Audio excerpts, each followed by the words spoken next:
Hello and welcome to teacherbird.com. I'm Charlotte and I'm here to teach you a few simple techniques to enhance portraits using Adobe Photoshop. We'll start by evaluating a photo to determine the best steps to make a great portrait.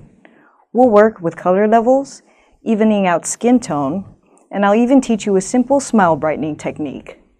Before we begin, make sure you have Adobe Photoshop installed on your Mac or PC, and we'll start. To begin our tutorial, we'll start by opening Photoshop. Make sure you have a copy of the file on your desktop. That way we'll have easy access to it. Just double-click in Photoshop and that'll open up the Open dialog. Here's our photo. Let's begin.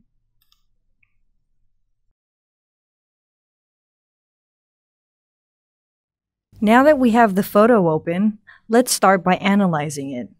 This will give us a guideline on what we can do to enhance it. We want to be able to fix up the image, but we don't want to overdo it to make it look unrealistic and fake. Let's take a closer look at the photo by zooming in. On a Mac, we'll use the Command plus button. On a PC, the Control plus. As you can see, we have some very dark areas in the photo up here. We'll learn how to use an adjustment layer to fix that and even out the lighting. We can also see some blemishes in her skin on these areas. We don't want to over-adjust the skin tones, otherwise she'll look too plastic or fake, but we can get rid of very obvious marks. The last thing we'll do is try a technique to whiten up her smile. A great smile always makes for a better picture. Now that we know what our next steps are, let's begin.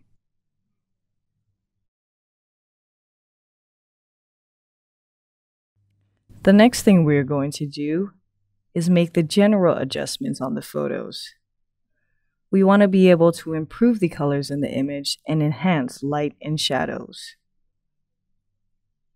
We're going to use adjustment layers to edit the levels in the photo. An adjustment layer is good because you don't actually edit the original photo. You just create a layer, and from then on you can go back and adjust it, make it darker, make it lighter, without harming the raw photo. Let's click the levels.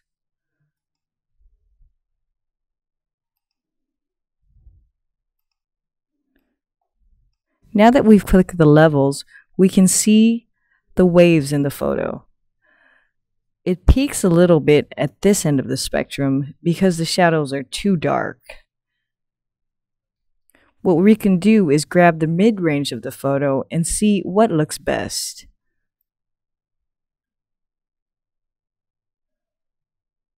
As we take it down towards the lighter end of the spectrum, we can see that the image has improved greatly.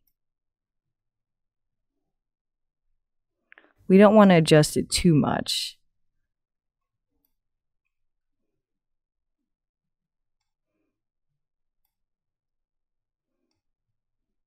And it's a matter of preference. If you want to go for a lighter photo, you can bring this down to the left a bit more, or if you want to just keep it in the middle, I think right here is good. The next adjustment I want to make is the brightness and contrast. Again, we'll go to our Adjustment Layers palette and click on Brightness and Contrast. It pulls this dialog up. Now these adjustments are very minor, but they can make a lot of difference. If we just brighten up the photo just a bit and keep the contrast to a minimum. You don't want to remove too much contrast because that may make the photo look fake. Okay, now we're done with the general adjustments. Now let's get into skin smoothing.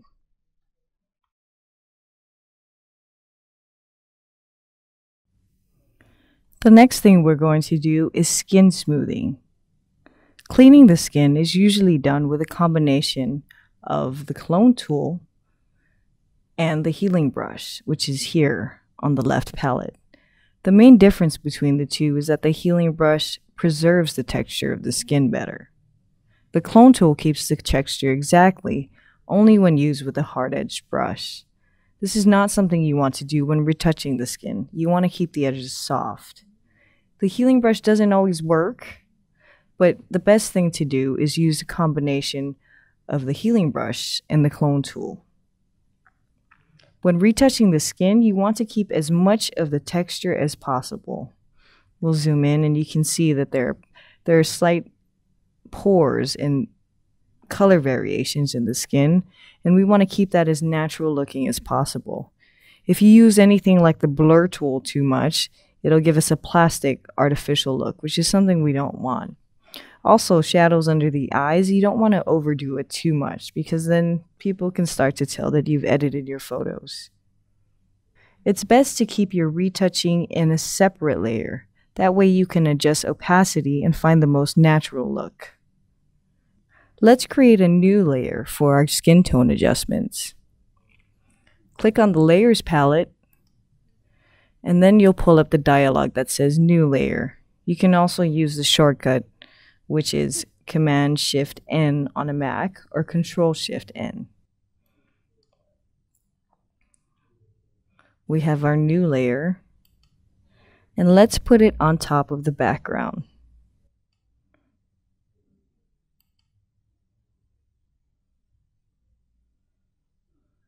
As we zoom in using Command plus or Control plus on a PC, we can see these blemishes here. Now let's take the healing brush, and what we'll do is set this here to current and below. That way it'll pull from the background layer.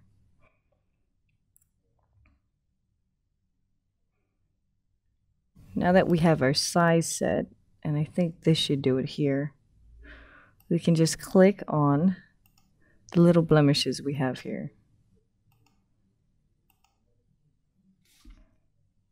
The way to set the healing brush is to Option or Alt on a PC, click, and that'll take the correct spot that you want to clone.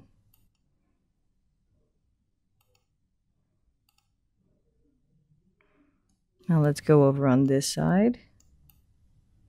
On her chin, we have a few more spots to clean up. Here there's variations in skin tone, so what we'll do is take the clone tool, and again we'll hit Option or Alt click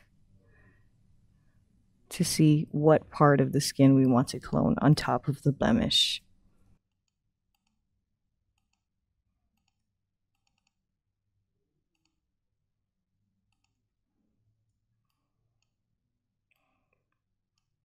And then we have a few unevenness here.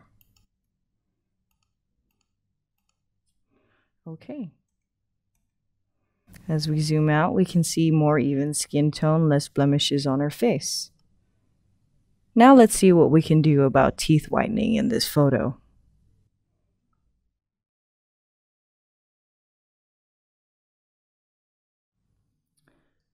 The last thing we're going to do to this photo is whiten her teeth. Now what we'll have to do is select the teeth, bring it to a different layer, and then make our adjustments to it there. So in order to do that, let's click on the lasso tool and we'll select just the teeth area. After we zoom in using Command plus or Control plus on the PC, we can just go around the teeth, just the teeth area, and that way it separates what we need to adjust. It doesn't need to be exact because we can go in and adjust it afterwards.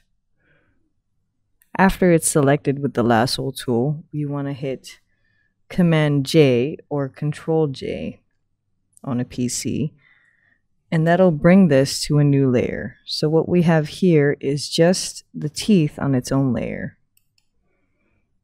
For now, let's take a minute and just clean this section up so that all we have is just the teeth and not any parts of the lips or gums.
Okay, now that we have the teeth in their own layer, we can see that here.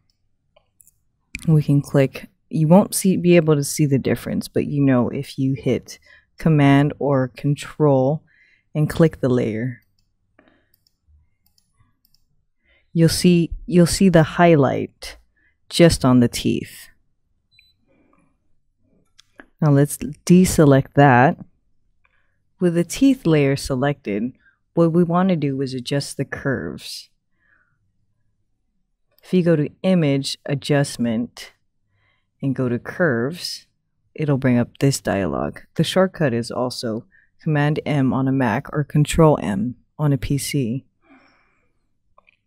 Now this is a matter of preference, but what we want to do is take the curve and just bring it up slightly in the middle. Be careful not to do it too much because then the teeth get too white. Then we'll be able to know that it was adjusted too much. And I think that there should be just about right. We'll hit OK.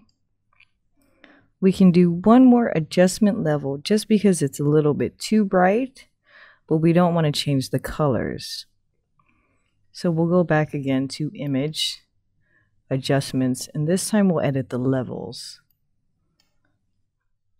The levels control the overall lighting of a photo, so this will create a more balanced look with their teeth. Again, it's a level of preference, so just take what you see and just play around with these little adjustment handles.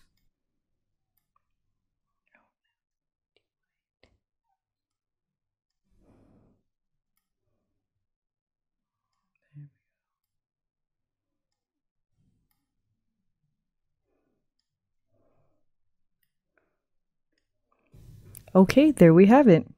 She's got whiter teeth and a better smile.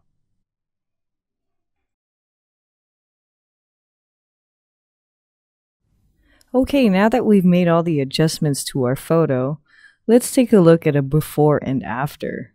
This was our original photo, and as you can see, we had a lot of dark spots and very light spots. She had uneven skin tone and her teeth were a little dark.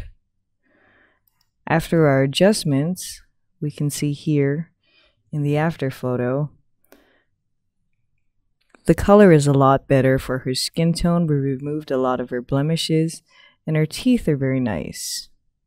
One good thing to remember when editing portraits is you want to keep it to a minimum. That way we don't over edit and make the photo look too fixed up or plastic. As you can see in what we did in this project, we were able to just take a normal picture and turn it into a very pretty one. What I suggest is practice taking portraits of friends or family and use these 4 steps to turn them into very nice portraits. Don't forget to analyze the photo, make some general adjustments to the colors. You can smooth out the skin, but be careful not to overdo it. And then go in and whiten the teeth just a bit, just to make smiles better. Okay, now that we have our edited photo and we're all done with it, don't forget to save it. Just go up top, go to File, Save As, and go ahead and save it on your desktop. We can call it Portrait.